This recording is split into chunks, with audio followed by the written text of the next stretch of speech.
नमस्कार दोस्तों, the engineer choice के सेशन में आपका बहुत बहुत स्वागत है। आज का सेशन शुरू होने से पहले मेरा रिक्वेस्ट यही है कि अगर आपने हमारे चैनल को सब्सक्राइब नहीं किया है तो प्लीज़ नीचे दिए गए रेड कलर के सब्सक्राइब बटन को प्रेस कर दीजिए, बेल आइकन को भी प्रेस कर लीजिएगा। इससे आपको हमारे आने वाले वीडियो का नोटिफिकेशन मिल जाएगा। वीडियो पसंद आए तो इसे लाइक और शेयर करें और अपने दोस्तों और कलीग्स को भी हमारे चैनल के बारे में बताएं। दोस्तों, आज का जो टॉपिक है वो है root cause analysis through why analysis.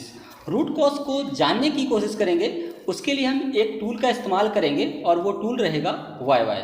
ये इंडस्ट्री में बहुत ही पॉपुलर है और बहुत ही सिंपल और इफेक्टिव टूल है रूट कॉज को आइडेंटिफाई करने के लिए। मिलते हैं वीडियो के बाद।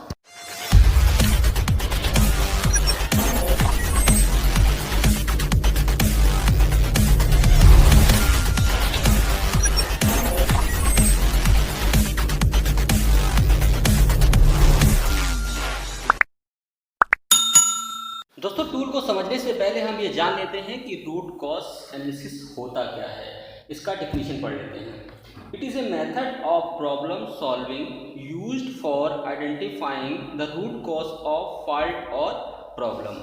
यानी कि ये प्रॉब्लम सॉल्विंग का एक तरीका है जिसमें कि हम प्रॉब्लम के रूट कॉज को जानने की कोशिश करते हैं। और इसके बाद क्या है, a factor is considered a root cause if removal thereof from the problem fault sequence prevent the final undesirable event from recurring।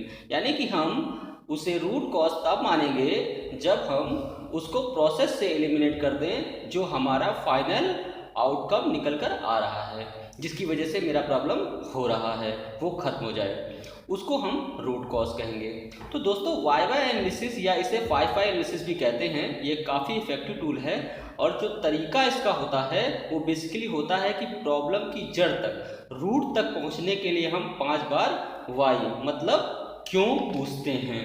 ये 5 बार वाई इसलिए पूछा जाता है क्योंकि ऐसा माना जाता है कि अगर हम 5 बार किसी चीज़ पे वाई करते हैं तो हम उसके रूट कॉज को अनकवर कर सकते हैं। लेकिन ये एक थंब रूल है, 5 बार वाई का जरूरी नहीं है कि हम अब 5 बार ही वाई करें। कभी कभी आपके 3 या 4 वाई में ही आपको ऐसा लगता है कि ये हमारा रूट कॉज है और आप उस पर एक्शन लेंगे तो जो प्रॉब्लम आ रहा है वो एलिमिनेट हो जाएगा।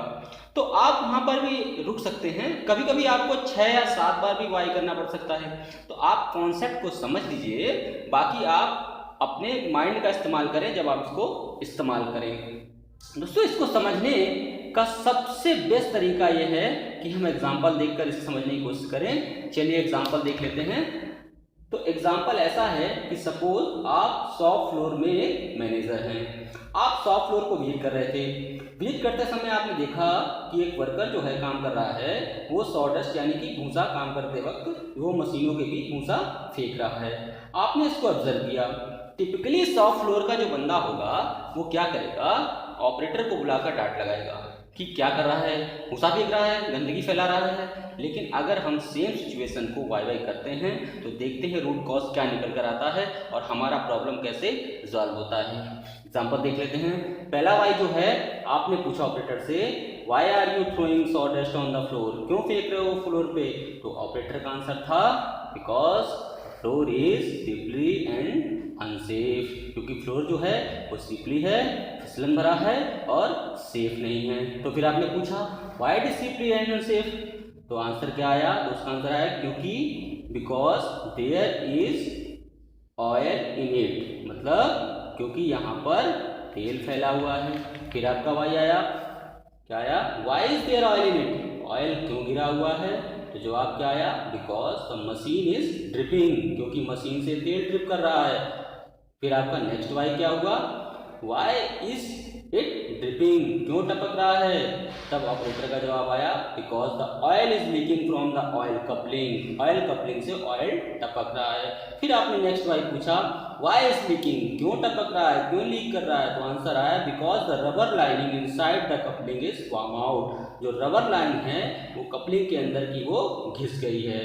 तो दोस्तों, हम देख सकते हैं जो हमने प्रॉब्लम ली थी उसका हमें कॉज मिलता नजर आ रहा है। अब आपको इस पे एक्शन लेना है। दोस्तों, एक्शन लेने के लिए कोई टूल नहीं होता है, इसमें आपको अपना विजडम इस्तेमाल करना, अपना दिमाग लगाना हुआ है।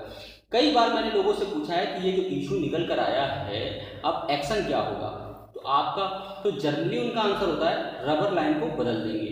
तो इसको सिर्फ बदल देना आपका करेक्टिव एक्शन नहीं कहलाएगा, इसको आप बदल दीजिए। इसके अलावा आपको ये भी जानना है कि रबर लाइन कटा क्यों।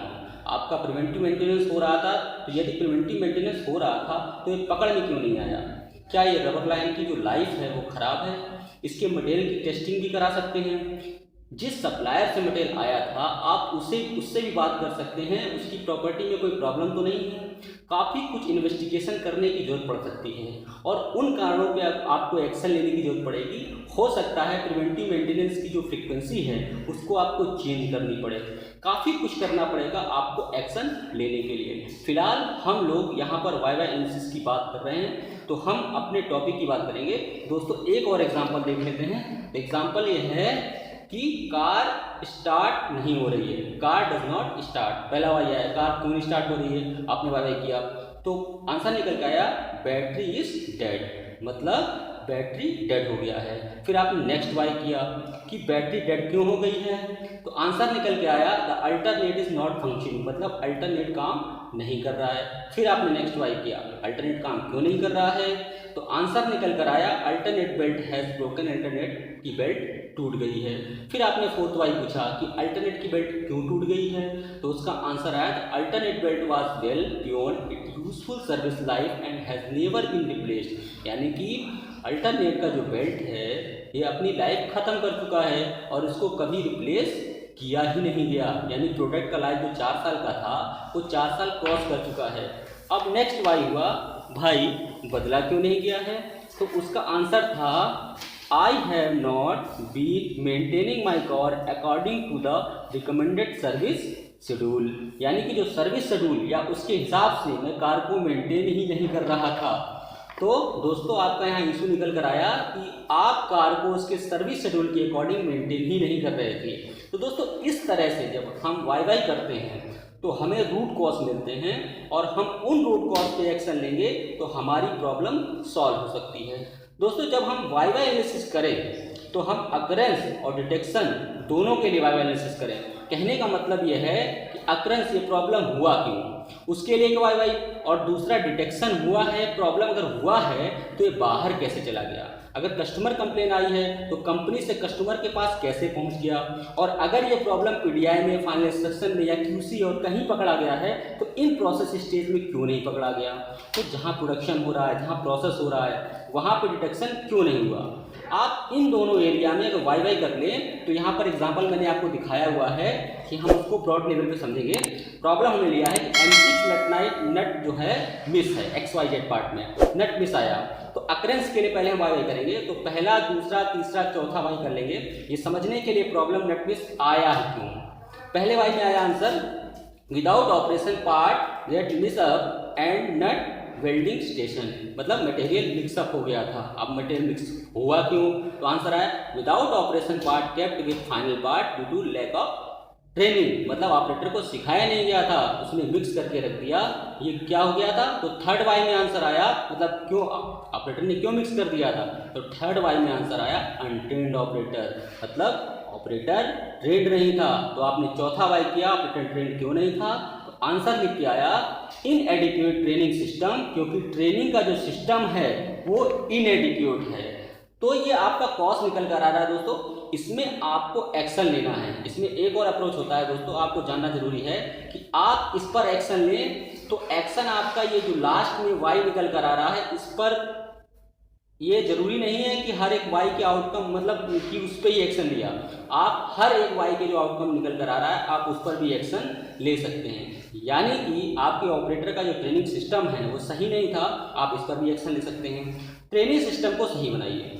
इसके अलावा पहले वाई में जो निकल कर आ रहा था कि पार्ट मिक्सअप हो गया, तो यहाँ पर भी कोई एक एक्शन ले सकते हैं कि आप कोई सिस्टम बनाएं कि पार्ट मिक्सअप ना हो। तो आप हर एक वाई के जो आउटकम निकल कर आ रही है आप उस पर भी एक्शन ले सकते हैं। सेम अप्रोच रहेगा आपका डिटेक्शन के लिए भी।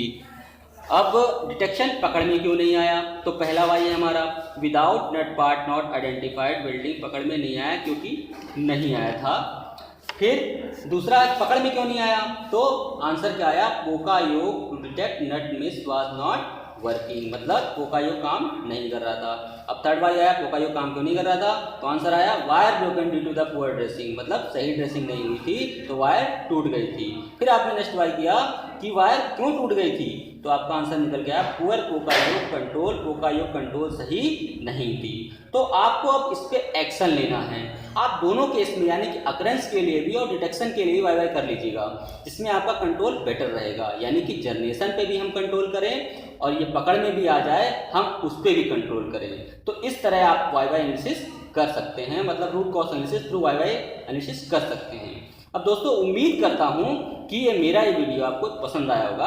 अगर वीडियो पसंद आया हो तो उसे लाइक करें, शेयर करें, और अगर आपने अभी तक हमारे चैनल को सब्सक्राइब नहीं किया है तो प्लीज़ सब्सक्राइब कर लीजिए और बेल आइकन को भी प्रेस कर दीजिए, ताकि हमारी आगे आने वाली वीडियो जो है आपका उसका नोटिफिकेशन जो है आपके पास सबसे पहले पहुँचे।